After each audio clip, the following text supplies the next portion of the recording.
क्षेत्रों से आते हैं, वो आपको दुआ और आशीर्वाद देते हुए जाएंगे। और जैसा कि मैं आपके बारे में जानता हूँ, जो मुझे ज्ञात है, और सभी लोग जैसा जानते हैं कि अगर आप के मन में अगर ये आ जाएगा तो बहुत जल्दी ही ये सफल भी हो जाएगा। तो जीवन कुमार जिंदाबाद। मैं धन्यवाद ज्ञापित करने के साथ साथ मेरी उम्मीद भी होगी कि जल्दी ही जो है फिर हम लोग यहाँ पे जुटेंगे, और उस दिन फिर से एक बार मैं आपका दिल से जो है आभार और धन्यवाद ज्ञापित करता हूँ। बहुत बहुत आभार आपका। बहुत बहुत आभार सर आप लोग का भी, और सबके सहयोग से और आप लोग के कर दोनों द्वारा, और हमारे एमएलसी साहब ने यहाँ अविनाश कुमार जी के भाई विशेष पहल से बहुत जो दिनों से कह रहे थे, नीरज कुमार जी हमें और अभय जी सभी हमारे स्टाम्प पेंटर यहाँ के, कि और कहने के बावजूद आपने सुना और इस तरह का काम किया, अपने सराहनीय काम, और जनता का इस तरह का बात सुन के बहुत हम लोग को अच्छा लगा, और इसके लिए जोरदार तालियों से एक बार स्वागत होना चाहिए हम चाहेंगे कि सब लोग के उद्घाटन का काम।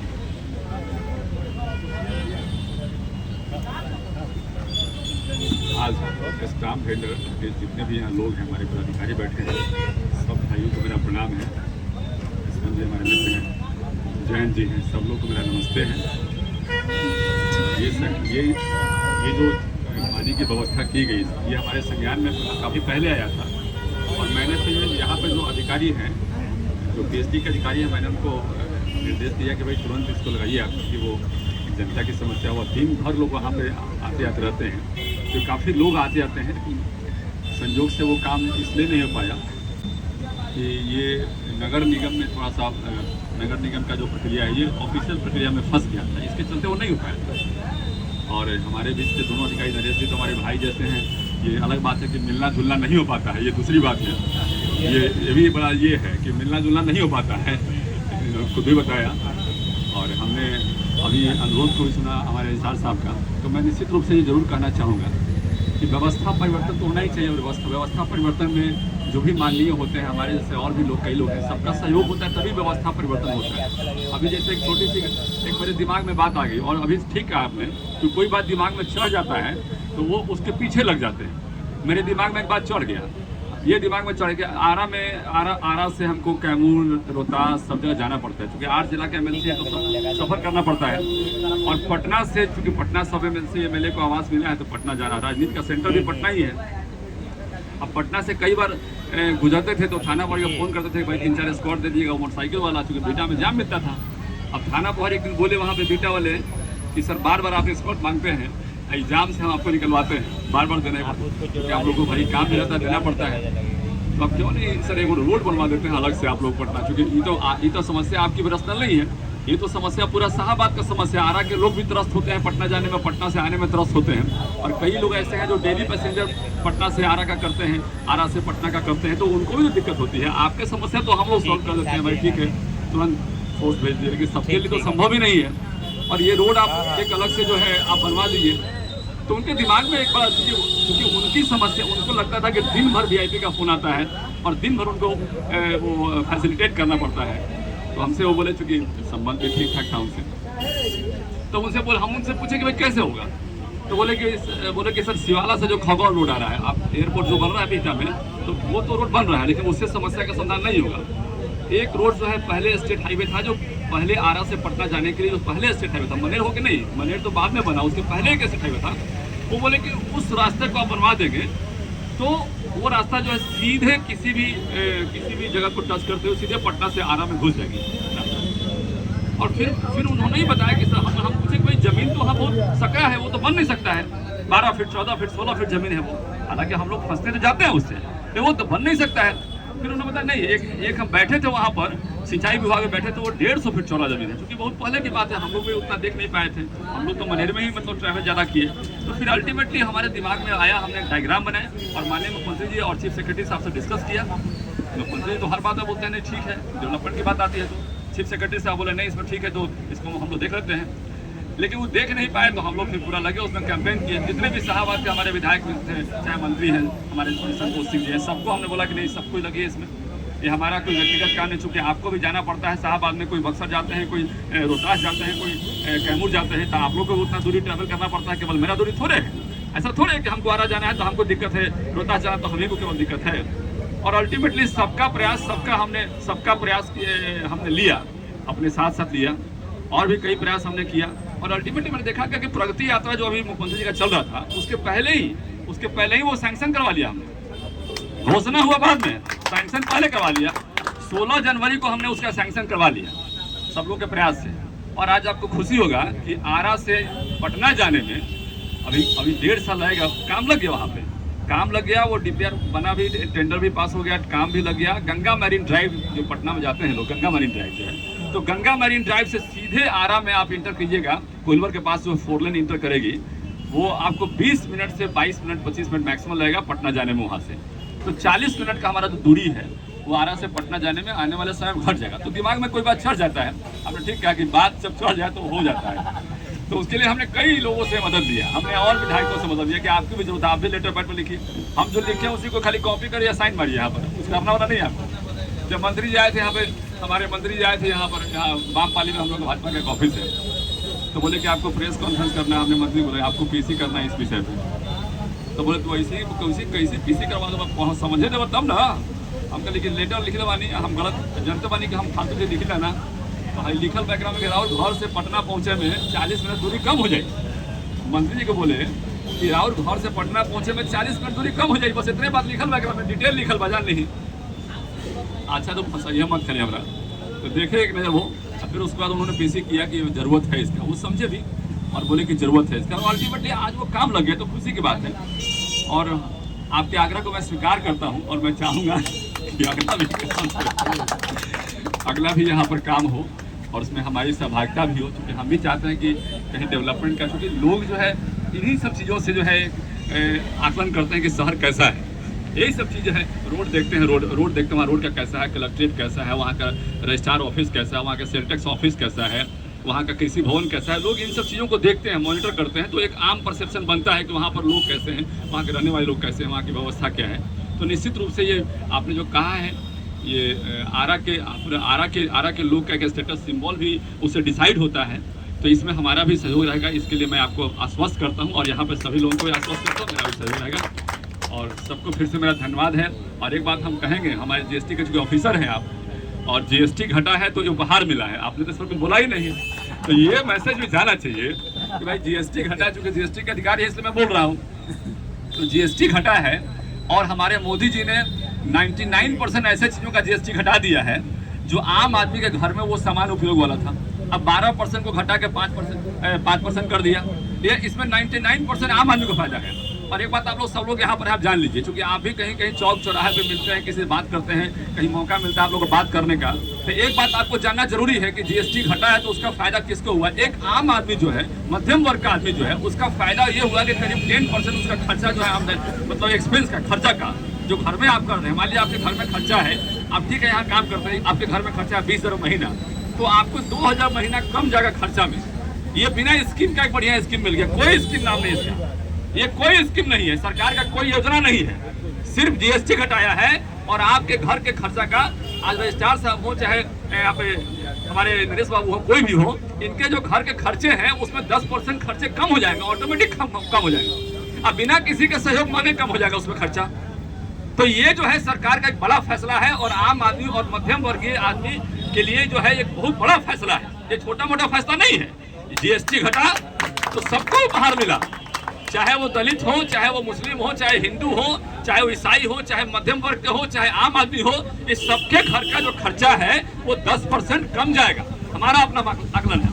आप तो ऑफिसर, इस बात में आप विस्तार से बता सकते हैं, क्योंकि मैं देख रहा हूँ। अभी देखिए एग्जाम्पल दे रहे हैं, अभी हमारा एक स्टाफ है, बोला कि सर एक गाड़ी लेवे के बाद मोटरसाइकिल, अभी स्कीम पैसा घटल बकरा में, तो वो बोल रहा था कि 30,000 घटल बा। गाड़ी का कीमत 1 लाख कुछ था, बोला कि सर 30,000 रुपये गाड़ी का कीमत घट गया। बोला कि भैया घट गया, तो हम उसको सोच रहे हैं कि इस महीना में ले लेते हैं, क्योंकि दिवाली का भी समय है, बढ़िया समय है, स्कीम घट गया, पता नहीं बाद में क्या होगा, ये सब दाम बढ़ा गया, क्या करेगा, तो ले लेना फायदेमंद है। तो लोगों के मन में ये परसेप्शन चलने लगा है कि गाड़ी मोटरसाइकिल के दाम 30,000 घट गया है, एक आम आदमी के लिए 30,000 रुपये बहुत बड़ा बात होता है। जो मोटरसाइकिल खरीदते हैं उसके लिए 30,000 का रकम छोटा मोटा नहीं होता है, बहुत बड़ी बात होती है। और जब वो लड़का कह रहा है कि हम ले लेंगे, इसका मतलब कि उसको लग रहा है कि सरकार ने कुछ उपहार दिया है और दिवाली में लेना है उनको। तो ये छोटी मोटी बात, ऐसे ही सैकड़ों सामान है। अब ट्रैक्टर है, कृषि से, कि हमारे यहाँ मैक्सिमम लोग खेती करते हैं, 80% के आसपास लोग खेती करते हैं, तो कृषि से संबंधित भी बहुत सारे सामानों का दाम घटा है, तो उनको भी बेनिफिट दिया गया है। व्यवसाय, तो वो जो कृषि का व्यवसाय करते हैं, संबंधित व्यवसाय करते हैं, उनको भी दिया गया फैसिलिटी। उसको घर में जो सामान उपयोग करते हैं, चाहे रेफ्रिजरेटर हो, फ्रिज हो, कूलर हो, चाहे वो और भी छोटे सामान हो, चाहे खाने का उत्पाद हो, चाहे वो पनीर हो, दूध हो, कोई भी आइटम हो, तो मैक्सिमम सामानों का सामान जो जीएसटी के माध्यम से घटाया गया, तो ये सरकार का एक बड़ा फैसला है। और ये तुरंत अभी समझ में नहीं आएगा, धीरे धीरे जो है इसका ये मैसेज जाएगा, पूरा सब जगह जाएगा। और जब लोगों का खर्चा घटने लगेगा, तब लोगों को पता चलेगा कि सरकार ने कितना बड़ा कदम उठाया है।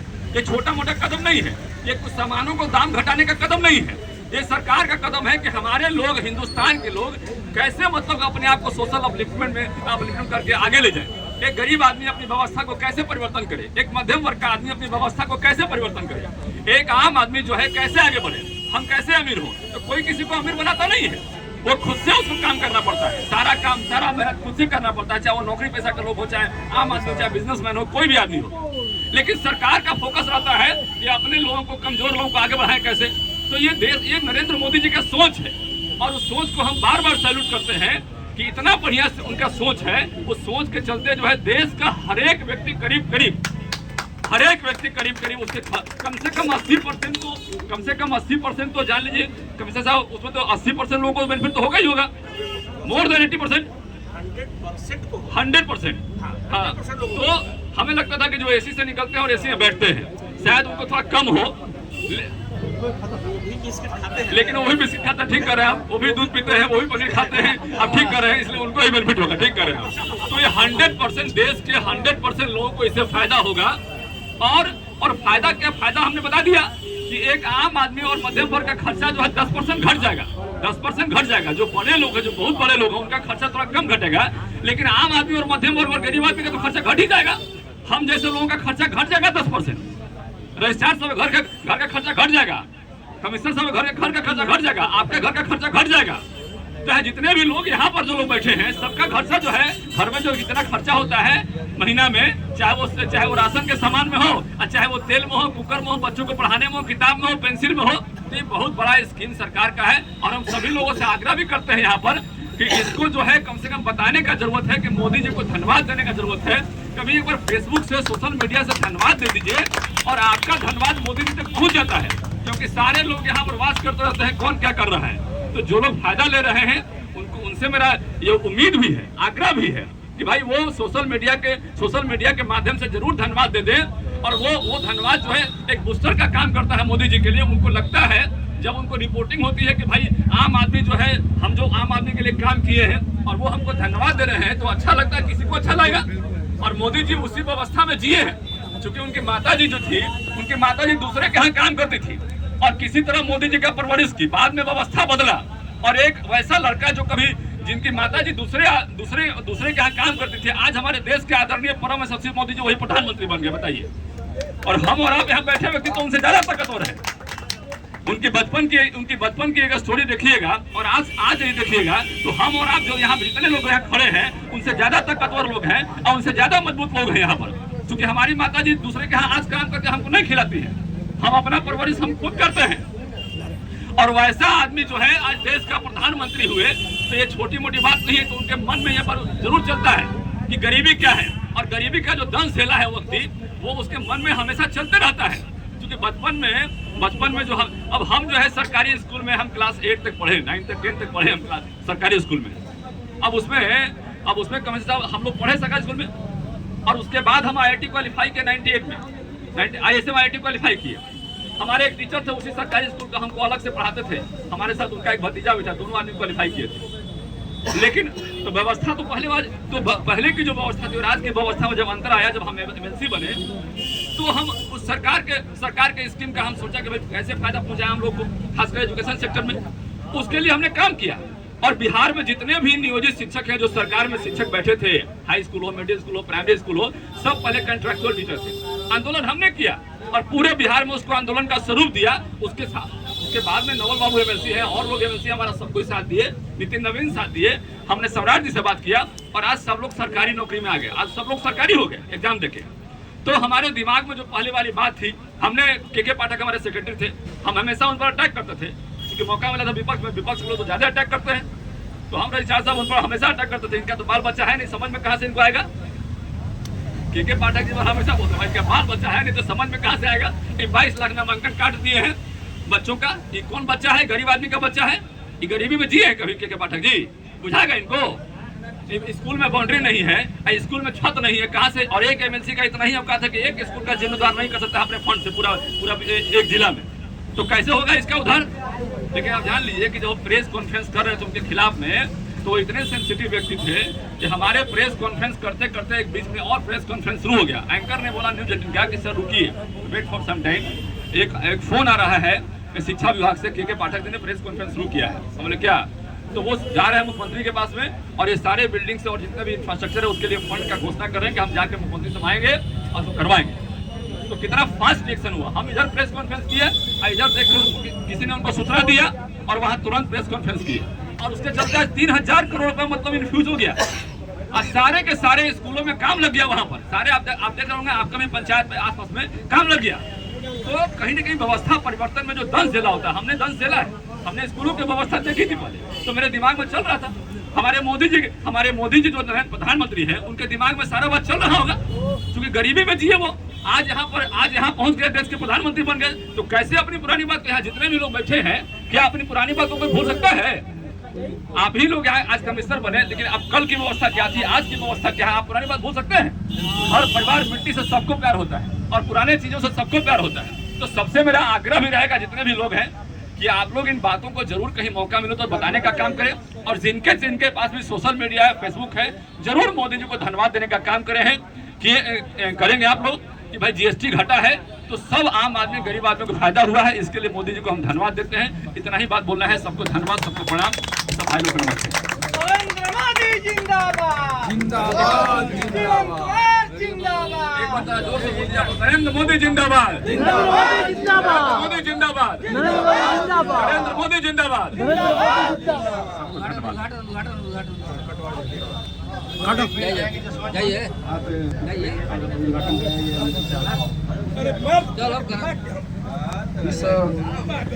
इस स्टाफ वेंडरों का जो ये प्लेस है, इस कार्यक्रम में उपस्थित हम लोगों के प्रिय मित्रवत बड़े भाई जीवन कुमार जी, आप गया शिक्षक निर्वाचन क्षेत्र के विधान परिषद सदस्य हैं, श्री तारकेश्वर